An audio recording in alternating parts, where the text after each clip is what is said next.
Bienvenidos a Por Cuerda Separada. Yo soy Ruth Sánchez. Yo soy Rodolfo Villalobos. Y en esta ocasión vamos a estar hablando sobre el artículo 14 de nuestra Constitución en lo relativo a los párrafos tercero y cuarto, viniendo ya a concluir con el análisis de este maravilloso artículo que ya dijimos que era la columna vertebral de nuestra Constitución, de nuestro sistema jurídico. Y bueno, vamos a dar continuación a qué dicen estos párrafos. Primero el tercero. Los dos párrafos tienen un contenido particular, ya que se refieren a lo que conocemos como la garantía o el principio de estricta aplicación de la ley. La diferencia es que el párrafo tercero lo contempla en relación a la materia penal. Y el último párrafo, el cuarto, lo refiere a cualquiera de las demás materias. El tercer párrafo dice que en los juicios del orden criminal no se podrá aplicar pena ni por simple analogía, ni por mayoría de razón. O sea, tiene que ser a rajatabla. Así es. De aquí se desprende lo que, al menos en la doctrina jurídica, conocemos como este latinajo tan bonito de nulla pena, nullo crimen, sine ley. O sea, no hay pena y no hay delito si no está debidamente establecido en la ley. Esto se deriva de que el artículo 14, el tercer párrafo, contempla que en los juicios de orden criminal no se podrá aplicar ninguna pena ni por analogía, ni por mayoría de razón. Por analogía se refiere a que este caso se parece, las circunstancias son parecidas. Entonces, se pretendía limitar este principio en materia general jurídica, un principio general de derecho, que dice, donde existe la misma razón, debe de haber la misma disposición. Entonces, esa es una herramienta que tiene el intérprete para decir, quizá no todos los casos están contemplados en la ley, pero si encontramos la misma razón, pues hay que aplicar la misma regla, aunque la regla no lo contemple expresamente. El ejemplo más común que utilizábamos en la escuela era que, por ejemplo, si tú vas a un centro comercial en el cual te ponen que están prohibidos los perros, pues tú no puedes llegar con un león. O sea, si no te dejo entrar un perro, pues con más ganas no te permito entrar con una mascota que tengas de león. Esa es la analogía. Entonces, se parecen, y si se parecen, la idea es aplica la misma regla. En materia penal no. En materia penal es si las circunstancias no encuadran exactamente en lo que se contiene en la norma como tipificación de un delito, tú no puedes aplicar ese delito. Aunque se parezcan, es que, oye, las circunstancias son muy similares, sí, pero no encuadran en la ley. Como no están en la ley, entonces no hay manera de aplicar la pena correspondiente del delito. Eso es en cuanto a la idea de la simple analogía. Se parecen, aplica la regla que pudiera ser aplicable por motivo de una cuestión similar. Es decir, aplica la regla subyacente. Vamos a qué es lo que pretende salvaguardar o cuidar esta norma y entonces aplícala a todos los casos que se parezcan. En materia penal, eso no se puede. No puedo aplicar ninguna pena por simple analogía. La otra idea dentro de este párrafo es ni por mayoría de razón. La mayoría de razón en otras áreas del derecho se refiere al que puede lo más, puede lo menos. Entonces, si yo puedo hacer esto, pues con más ganas en esto otro. Supongamos que existiera alguna pena, no se da así en este caso, pero que dijera, se le pondrá la pena de 5 años al que robe de 5 a 1,000 pesos. Pero no hay ningún delito tipificado en razón al que robe de 1,001 en adelante. Entonces diríamos, bueno, pues si le puedo aplicar la pena al que se robó 1,000 pesos, pues con más ganas tengo que aplicar una pena al que se roba más. Entonces, la ley dice no.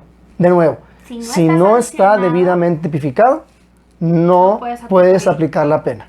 Aquí entonces se desprende, como comentaba hace un momento, este principio, no existe pena ni delito si no hay ley. Este latinajo, que no lo decían los romanos, no lo vamos a encontrar en el derecho romano, de nullum crimen nulla pena sine lege. Esto está en latín para que suene más fuerte, pero no lo decían los romanos. O sea, esto no lo encontramos como un principio propio del derecho romano. Esto es para obligar al juez en materia criminal, en materia penal, a aplicar estrictamente la ley conforme a los elementos que conformen el tipo de delito. Si no se encuentran los hechos encuadrados exactamente en los elementos del tipo, entonces esa conducta no será delictuosa. Por mal inmoral o por más Más mal socialmente que se pueda sí, ver. y por muy criticable que pudiera ser, si no está exactamente tipificada, no es delito. Esto para evitar que la persona que acude al tribunal pues entre con una incertidumbre de por qué por qué lo pueden sancionar o por qué lo están juzgando.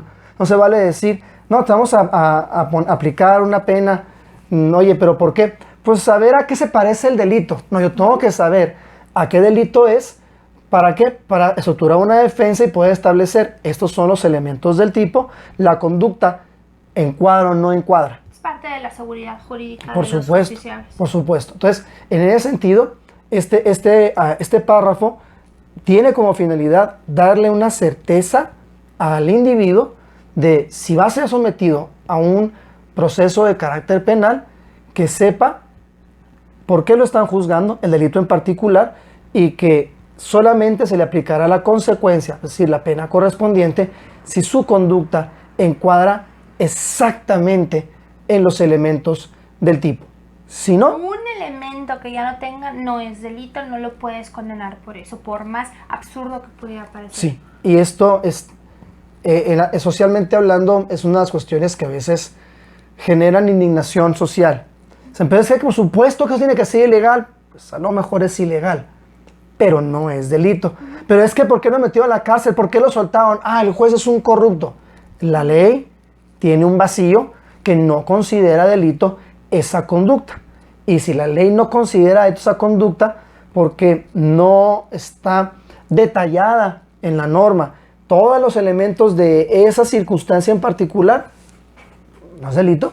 Y si no es delito, la persona que le haya cometido no tiene por qué ser sancionada por haberlo realizado. Que no le guste al particular, no le guste a lo mejor al conjunto de autoridades, pues quizá, pero eso no lo convierte en un delito.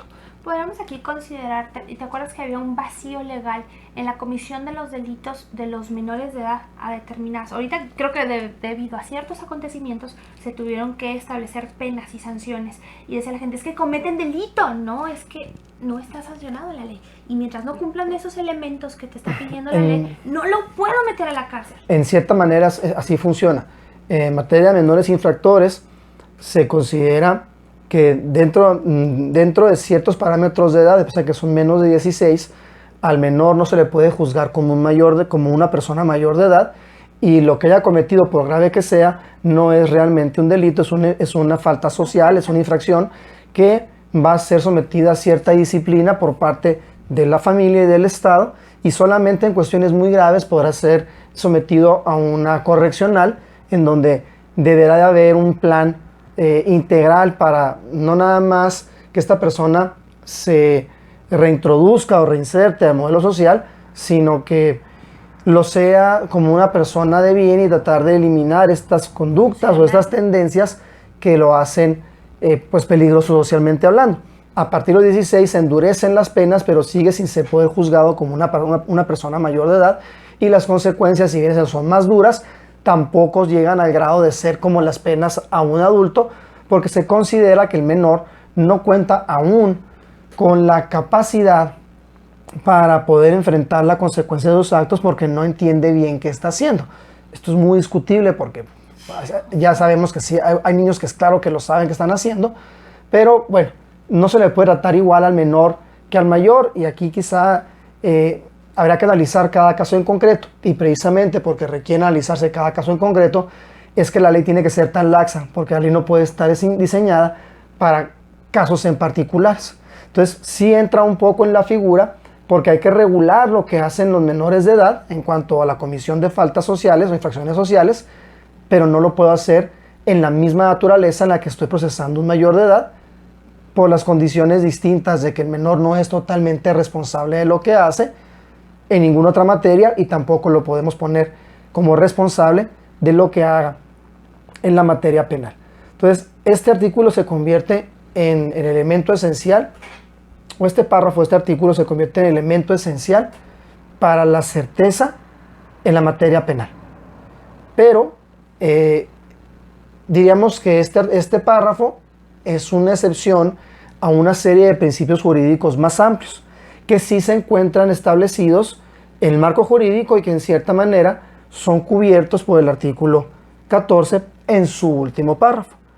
Porque dice, en los juicios del orden civil... Que civil entendido por todo lo que no así sea es, penal. Exactamente. Aquí es importante esa distinción que realizas.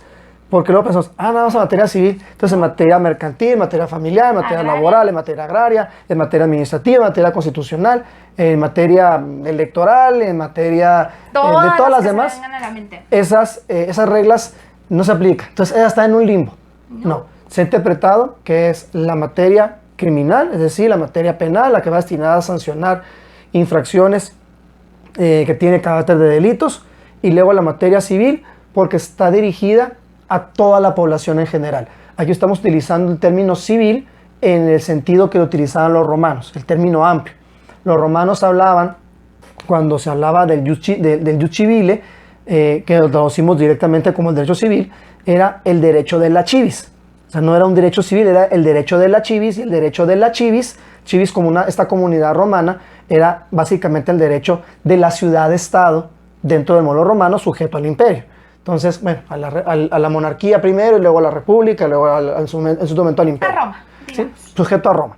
Entonces, se entiende como derecho civil, no el derecho civil como lo entendemos en relación entre particulares, como el área más amplia del derecho, sino lo entendemos como el derecho de la comunidad, de la que de facto se separan todas las demás ramas, porque de nuevo, del derecho romano, cuando hablábamos del jus civile, el jus civile no encontraba una distinción como lo hacemos en nuestra rama, en nuestro estudio moderno del derecho, entre la rama del derecho privado, el derecho público, y luego más recientemente, estamos hablando de 100 años para acá, el derecho social.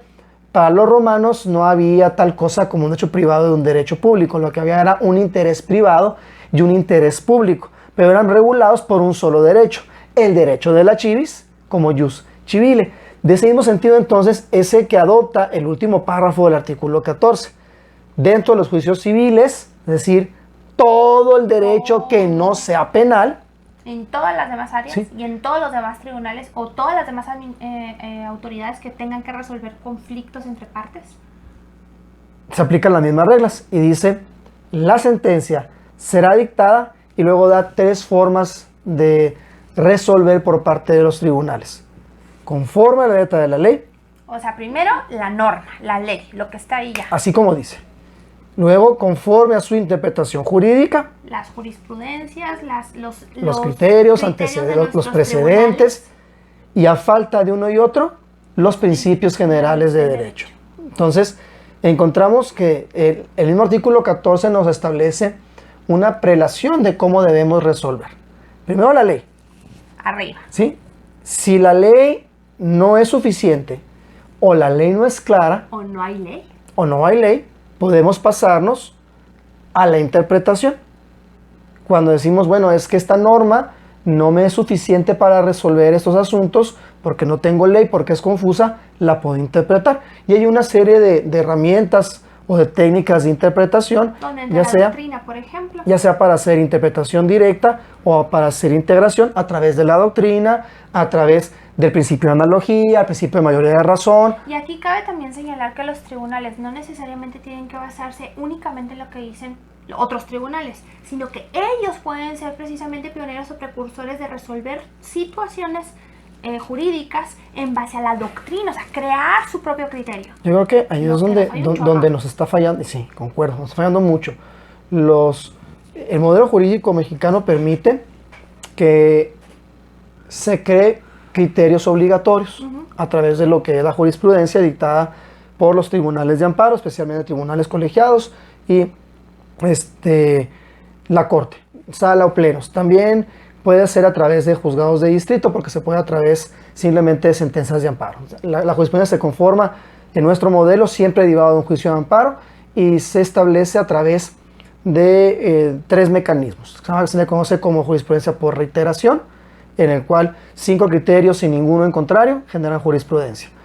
O sea, quiere decir que en 5 asuntos en los cuales eran prácticamente los mismos elementos, Así es. se resolvieron todos Pues iguales. en el mismo sentido. Entonces se crea ya ese como criterio firme de decir, así vas Es a criterio resolver todos obligatorio. los demás que Así salgan. es. en Es que ese sean sentido. parecidos. Así es. Y luego viene la jurisprudencia por contradicción, en el cual hay un criterio, no alcanzado los 5, y luego llega otro criterio que lo contradice. De casos similares muy parecidos, Entonces, en el cual hay criterios opuestos. Se requiere entonces que aquí un tribunal superior, en este caso es la Corte, en salas, bueno, ya también se crearon los llamados plenos de circuito, el circuito judicial, pero el pleno de circuito, la Corte en salas o en pleno, establece esta contradicción de criterios. Y con ello puede determinar si se aplica uno de los dos o no se aplicó ninguno de los dos sale algo y diferente. se crea uno nuevo.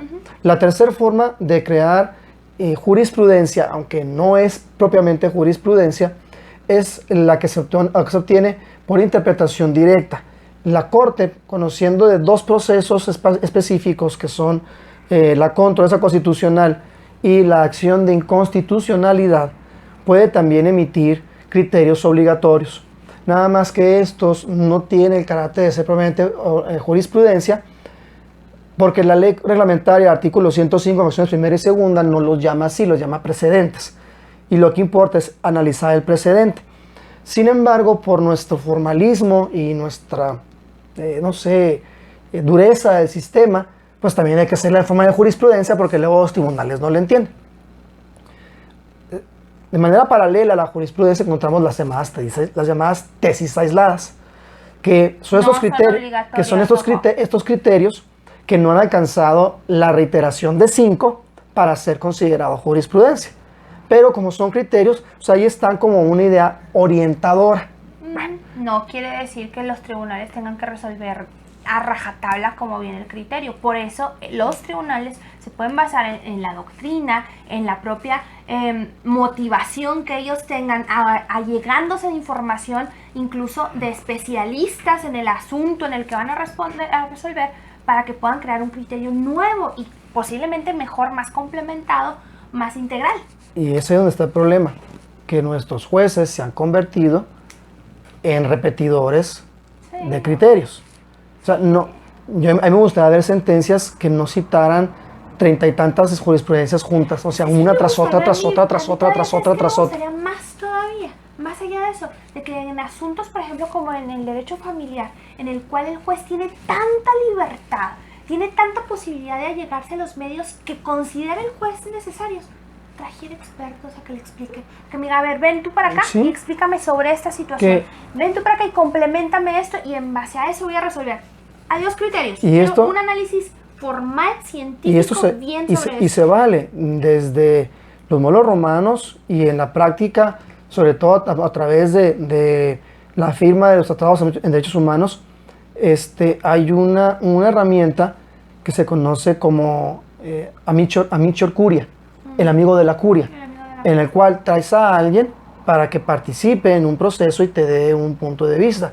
Nosotros nos tocó conocer de un asunto en el cual se llevaron amigos de la curia a un juzgado de distrito, en un asunto en el cual, y en cierta manera no se me arrepienta, pero sí digo, sí lo debía haber hecho.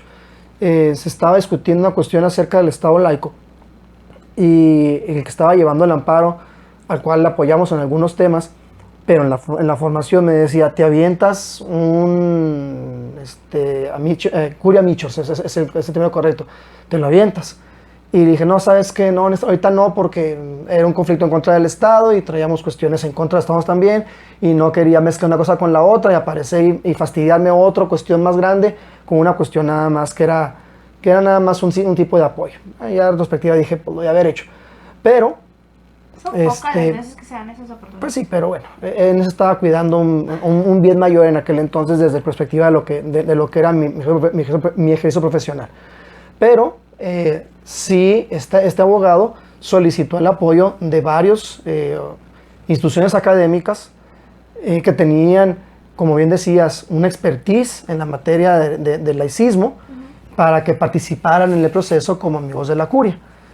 El tribunal no le hizo caso, el tribunal le valió, pero se vale. O sea, pero fíjate, ese se supone que debería de ser el trabajo de los colegios de abogados, por ejemplo, o de las universidades. O de las universidades. De los centros de investigación jurídica. No, pero ¿qué acaban haciendo? Nadie quiere participar porque es que ¿para qué? Y en cierta manera puede ser entendible la postura. ¿Para qué? Porque los jueces, como bien dices ahorita, no van a buscar al experto. ¿No? El juez debe decir, vamos a buscar jurisprudencia. Cuando yo trabajé en un tribunal, me tocó verlo, y tú también lo viste haber visto cuando estás en el tribunal. Exagerado. Me tocó ver que hacíamos trabajos al revés. Bueno, nosotros no tenemos esa función. Pero las demás ponencias del tribunal en que yo trabajaba hacían las cosas al revés. Primero buscaban la jurisprudencia y luego armaban el argumento para aplicar la jurisprudencia. Cuando debe de ser tú, cuando es al revés, y luego busca la jurisprudencia que puede ser aplicada. Pues tú dale, a nosotros, cuando presentamos nuestro trabajo para el cliente o para que alguien que nos pide algún apoyo, le decimos, oye, tendrás material de esto, del despacho lo mandamos, es que no pones jurisprudencia. ¿Para qué? Es que no necesito jurisprudencia. Porque a mí como me cae gordo que te lleguen las demandas o la contestación de que la son puras demanda, jurisprudencias. pura jurisprudencia y dices, es tantito así de lo que te pone el abogado unos párrafos. y todo lo demás jurisprudencia y luego tantito así el abogado así de jurisprudencia. Nos tocó, no tienen capacidad. Nos tocó hacer un recurso de revisión en apoyo a una persona. Y en ese recurso de revisión iban muchos implicados. Entonces todos pusieron recurso de revisión. Me parece que eran 70 recursos de revisión. Nosotros hicimos nada más uno. Pero al momento de presentarlos en el amparo, se tiene que darle vista a todos los terceros de ese recurso de revisión. Entonces nos llegaron los recursos de revisión de todos los demás. Y algunos realmente vergonzosos porque lo único que hacían fue poner jurisprudencia. Era todo lo que ponían. Entonces hay que tener cuidado con esto. O sea, sí es una herramienta la jurisprudencia, pero no es tu única herramienta. ¿Y sabes que creo que eso baja muchísimo la calidad tanto del litigio como de la impartición de justicia? Porque estás trabajando sobre machote, seguimos trabajando sobre machote. A ver, lo que ya dijo uno lo digo yo, no me le cambio y órale. Y luego están forzando a que el caso entre en la jurisprudencia sin la capacidad de analizar si hay algunas diferencias por las cuales tengo que resolver de otra manera. Y es que ahí está el otro detalle. El hecho de que esa jurisprudencia sea obligatoria no quiere decir que se aplica a todos los casos. Exactamente. La jurisprudencia es obligatoria en los casos que son iguales. Exactamente. Si lean el caso igual, si encuadra, órale. Vete a la ejecutoria. Si no, nosotros nos tocó, eso me tocó hacerlo a mí, apoyar también a una persona que hace un concurso para ocupar un cargo público y se lo desechan. O sea, no lo dejan ser. A pesar de que había sido el mejor calificado para ocupar el cargo, le dicen que no. Y entonces, cuando estamos analizando el caso, sacamos una jurisprudencia que así leída diría, ya, hace que se pierda el asunto porque aparentemente era igualita. O sea, era aplicable exactamente al caso. Entonces, cuando analizamos de dónde era la jurisprudencia, nos damos cuenta que la ley de la que emanaba era diferente a la ley nuestra en puntos importantes. Ya era jurisprudencia, nada más que los puntos eran importantes. Entonces dijimos, adelante. Y explicamos por qué eran casos distintos. Inclusive hicimos dentro de la demanda un cuadro comparativo. Esta ley dice esto, la jurisprudencia dice esto porque esto es la ley. La nuestra dice esto otro, por tanto no es aplicable. Evidentemente el juzgado de distrito nos dijo, la jurisprudencia es obligatoria, téngale. Nos fuimos a revisión y nos dijo el tribunal colegiado de circuito, es que tiene razón el justicial, el quejoso, la jurisprudencia no es aplicable. Era un asunto en contra del Congreso del Estado. En el Congreso, que entonces había algunos diputados que están asesorados por el consejero jurídico del gobernador, que había sido maestro nuestro de la facultad, pegaron el grito del cielo, es que no es posible que no apliquen la jurisprudencia, porque no es exactamente aplicable al caso. Entonces hay que tener mucho cuidado. La jurisprudencia es una herramienta, sí es una herramienta muy útil, pero no puede ser tu única herramienta, porque inclusive hemos visto jurisprudencia que, como en este caso que comentaba, no tiene nada que ver con la ley y de hecho la desnaturalizan y dicen, esta ley no se... Dicen, es que aunque mi código diga esto, pero la jurisprudencia que viene de Jalisco dice que, oye, pero es que tu código no dice eso, revisaste el código de Jalisco, no importa, es jurisprudencia obligatoria. Y dice uno, nada más que no dice eso. Entonces eso, como bien señalas, demerita mucho la calidad del litigio porque ya no ahora lo que importa es que sepan usar jurisprudencia. También que el litigante no se deje ir nomás porque te aplicaron una jurisprudencia y ya dejarte, ya dijo la jurisprudencia, es que ya dije, ¿para qué le apelo? ¿Y para qué me va al amparo? No, ¿Y para qué busco la revisión? No, síguele. síguele buscando, o sea, ¿Por qué? porque eso también cambia en un Claro, momento es que el derecho sigue siendo moldeable, va cambiando y dependerá del criterio, hasta un argumento bien estructurado. El problema muchas veces es que los tribunales no quieren leer argumentos bien estructurados porque la jurisprudencia dice. Cuando uno habla con las personas que trabajan en tribunales, los cursos que les dan son de la jurisprudencia no te sales. Oye, pero es que de la jurisprudencia no te sales. Y ven muchísima argumentación jurídica, ven cursos de argumentación jurídica, pero acaban diciendo de la jurisprudencia no te sales. Entonces no estás argumentando nada. O sea, la argumentación se convierte en una herramienta de litigante, pero no del juez. Y el principal argumentador debe de ser el juez.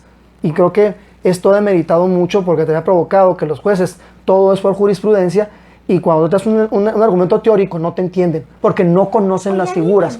¿No? Yo no sé qué es peor, porque ni siquiera se dan la oportunidad de abrirse a decir, a ver, vamos a ver por qué tiene que cambiar ese criterio, porque a lo mejor puedes dar una perspectiva diferente, un enfoque diferente, que digas, oye, si es cierto, no lo puedo aplicar de esa manera. Claro. Estoy perjudicando aplicando de esta manera. No estoy haciendo justicia. Pero se tarda muchísimo en llegar a esto. Yo he tenido jueces a nivel, como alumnos, a nivel maestría, a nivel doctoral. He tenido magistrados a nivel doctoral sobre todo. Y hablas con él, empezando clase, y cuando empiezas, dicen, no, es que, ¿cómo que no para aplicar jurisprudencia? Pues vamos a ver qué es la jurisprudencia. Entonces, empiezas a analizar la jurisprudencia, a darles lecturas, a darles material para que vean qué es la jurisprudencia. Y algunos como que les piensan, es que sí es cierto, es que ¿por qué lo estaba haciendo? Porque así es. Y otros que decían, no, es que mi juzgado así es. Bueno, nomás que creo que le quita mucho fondo a su labor. Porque está convirtiendo entonces, decía Montesquieu, que el juez debería de ser nada más la boca que repite las palabras de la ley. Pues eso están peor, se convierten en la boca que repite las palabras de la jurisprudencia. Y luego olvidamos que la jurisprudencia, al final de cuentas, deriva de la capacidad de otro ser humano. Así que a lo mejor sigue siendo un criterio interpretativo que puede cambiar. Tan es así que la Corte luego dice, de nuevas y profundas reflexiones, y cambiamos de opinión, porque resulta que lo que estábamos diciendo no era correcto o ya cambió con el paso del tiempo. Bueno, ¿por qué no vamos forzando desde abajo a llegar a una nueva y profunda reflexión? También la podemos hacer nosotros, pero aquí también hay un problema. Nos dejamos llevar por el criterio de autoridad. Es que ya dijo la Corte, es que ya dijo el colegiado, ¿y a mí qué más me da? Si no fueran falibles y si no pudieran ser cambiados, no habría tantos recursos, claro, no habría juicios aparte, es más, no existirían los tribunales internacionales que pueden llegar a cambiar. Que les digan, claro, estás mal. Claro, o sea, no, es que nadie tiene la verdad absoluta.